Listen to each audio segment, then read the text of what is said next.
అహం బ్రహ్మస్మి. ఈ టాపిక్‌ని చాలామంది చాలా రకాలుగా అందరికీ అర్థమయ్యే విధంగా ఎక్స్‌ప్లెయిన్ చేయడానికి ట్రై చేశారు. ఈరోజు నా స్టైల్‌లో ఈ టాపిక్‌ని మీకు ఎక్స్‌ప్లెయిన్ చేయబోతున్నాను. అహం బ్రహ్మస్మి. ఇది చాలా కాంప్లికేటెడ్ టాపిక్. ఇది మీకు అర్థమైతే మీ లైఫ్‌లో ఎలాంటి ప్రాబ్లమ్‌నైనా ఒక్క క్షణంలో సాల్వ్ చేసుకోగలుగుతారు. అద్దంలో చూసుకుంటున్నప్పుడు అందులో ఉన్నది మీరే. కలగంటున్నప్పుడు ఆ కలలో ఉన్నది కూడా మీరే. కానీ అందులో ఉన్నది మీరు కాదు అని నేను చెప్తే మీరు ఒప్పుకుంటారా? అవును.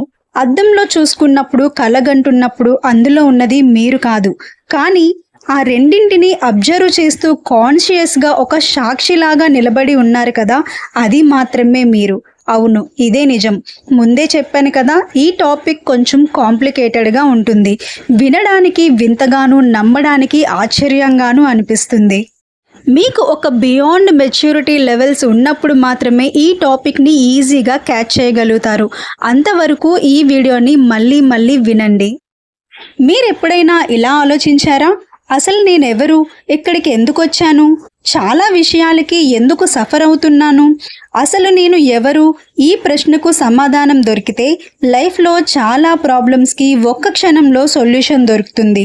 ఒక చిన్న ఉదాహరణతో దీన్ని అర్థం చేసుకునే ప్రయత్నం చేద్దాం. మట్టితో కుండని తయారు చేయొచ్చు. అలాగే చాలా రకాల బొమ్మల్ని కూడా తయారు చేయొచ్చు. వంట పాత్రలు కూడా తయారు చేయొచ్చు. ఆకారాలు మారినా అవన్నీ తయారైన మూల పదార్థం మాత్రం మట్టి.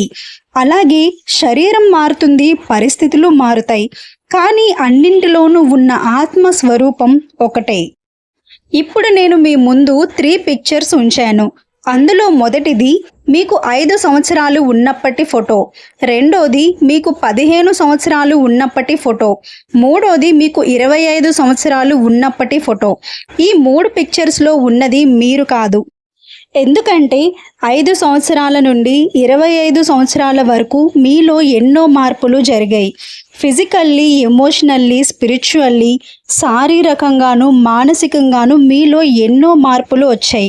అయినప్పటికీ ఆ ఫొటోస్ చూసి అది మీరే అని అనుకుంటున్నారు.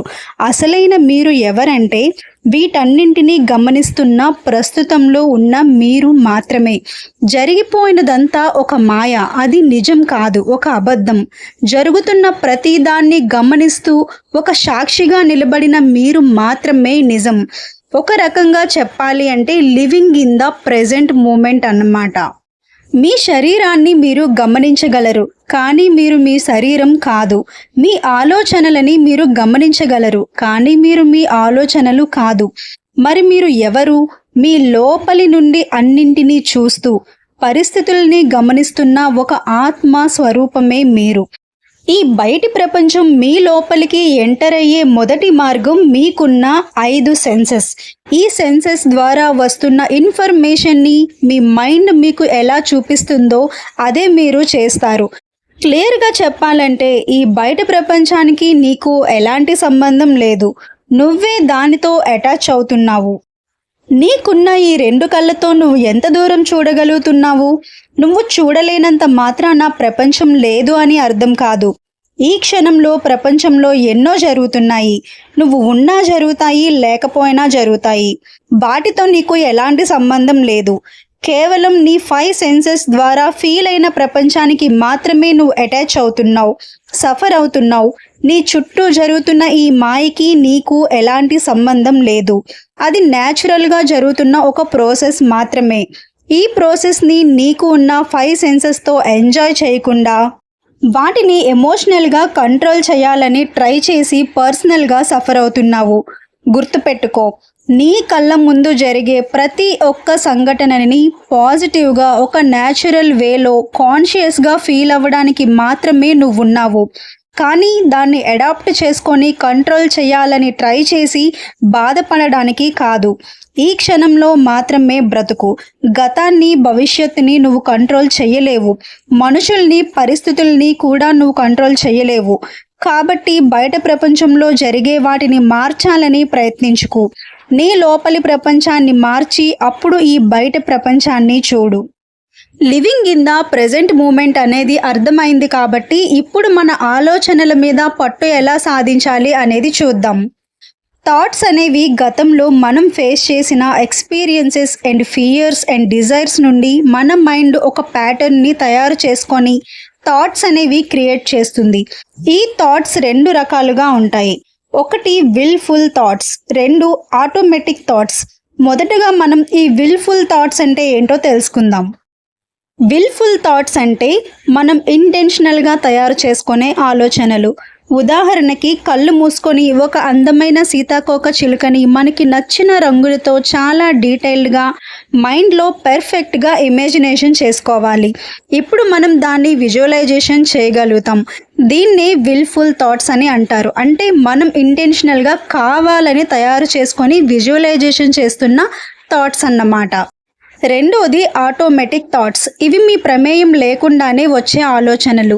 మీ గతాన్ని, ఎక్స్పీరియన్సెస్ని, మీ భయాలని బేస్ చేసుకొని వస్తాయి. ఉదాహరణకి మీకు ఇష్టమైన వ్యక్తితో మీరు ఫోన్ మాట్లాడుతున్నారు. సడన్గా వాళ్ళు తర్వాత మాట్లాడతాను అని కాల్ కట్ చేశారు. మళ్ళీ ఆ పర్సన్ దగ్గర నుండి కాల్ వచ్చే వరకు మీలో క్రియేట్ అయ్యే థాట్సే ఆటోమేటిక్ థాట్స్. ఎగ్జాక్ట్గా ఇలాగే మీకు గతంలో ఒక సంఘటన జరిగి ఉంటుంది.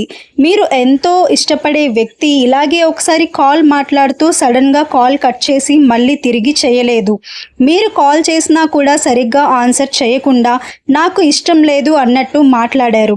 అప్పటి నుండి ఎవరైనా మీతో తర్వాత కాల్ చేస్తాను అని సడన్గా కట్ చేస్తే ఇదే విషయం మీ మైండ్లో ఆటోమేటిక్గా ట్రిగర్ అవుతుంది. రకరకాలుగా నెగిటివ్ థాట్స్ అనేవి జనరేట్ అవుతూ ఉంటాయి. అయితే ఇక్కడ ముఖ్యమైన విషయం ఏంటి అంటే నేను ఓన్గా విల్ఫుల్ థాట్స్ని క్రియేట్ చేసుకోవాలి, కానీ నా మైండ్ ఆటోమేటిక్గా థాట్స్ని జనరేట్ చేస్తుందేంటి? నీ మైండ్ నిన్ను ప్రొటెక్ట్ చేయడానికి ఇలా ఆటోమేటిక్ థాట్స్ని జనరేట్ చేస్తుంది.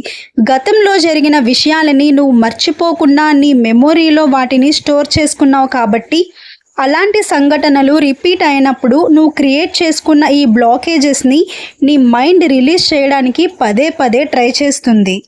Your mind try to released the blockaged energy in every single milli second.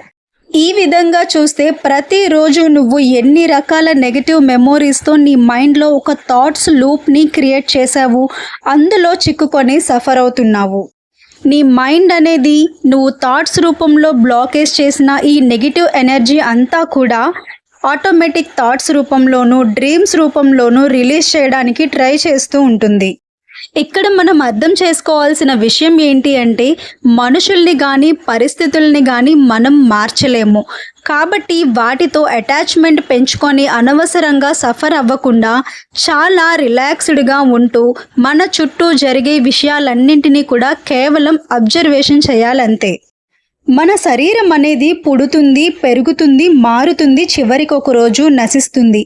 మన ఆలోచనలు కూడా అంతే, ఎప్పటికప్పుడు మారుతూ ఉంటాయి.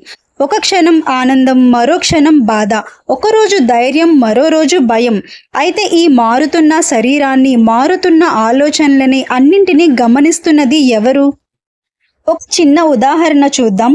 సముద్రంలో ఎన్నో అలలు ఉంటాయి. ఒక అల ఇలా అనుకుంటే నేను సముద్రం నుంచి వేరైన దాన్ని అని, అది నిజం కాదు కదా.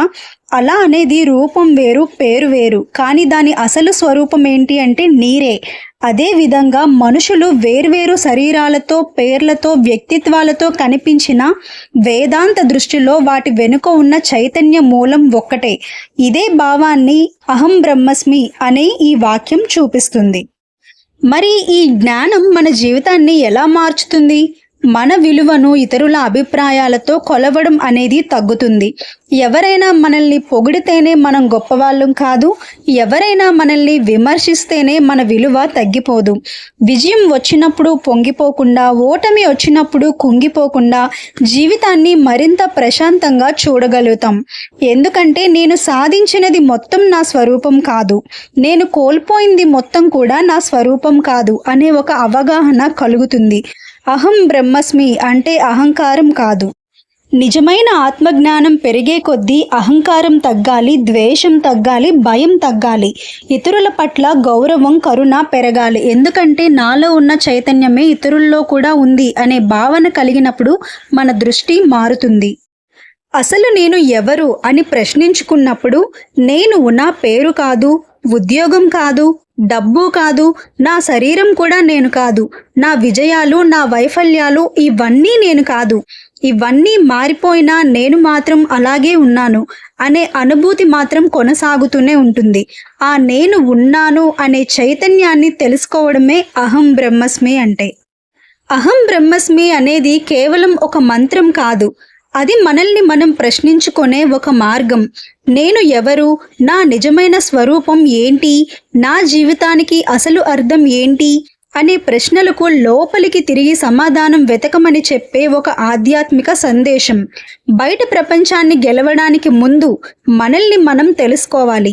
ఎందుకంటే ప్రపంచం గురించి తెలుసుకోవడం జ్ఞానం కావచ్చు, కానీ మన నిజమైన స్వరూపాన్ని తెలుసుకోవడం ఆత్మజ్ఞానం. అందుకే అహం బ్రహ్మస్మి, నేను ఈ పరిమిత శరీరం మాత్రమే కాదు, నాలో ఉన్న చైతన్య స్వరూపాన్ని తెలుసుకోవడమే అహం బ్రహ్మస్మి అంటే. ఒక్కసారి కళ్ళని మూసుకొని నిశ్శబ్దంగా మీలో మీరు అడగండి, నేను ఎవరు అని. బహుశా మీ జీవితంలో మీరు వెతుకుతున్న గొప్ప సమాధానం మీ లోపలే ఉండొచ్చు. మీ ఆలోచనల మీద ఒక క్లారిటీ తీసుకురావడానికి ఈ వీడియో మీకు యూస్ఫుల్గా ఉంటుందని నేను అనుకుంటున్నాను. ఈ వీడియో మీకు నచ్చితే లైక్ చేయండి. వీడియో మీద మీ అభిప్రాయాన్ని కామెంట్ చేయండి. Thank you so much for watching.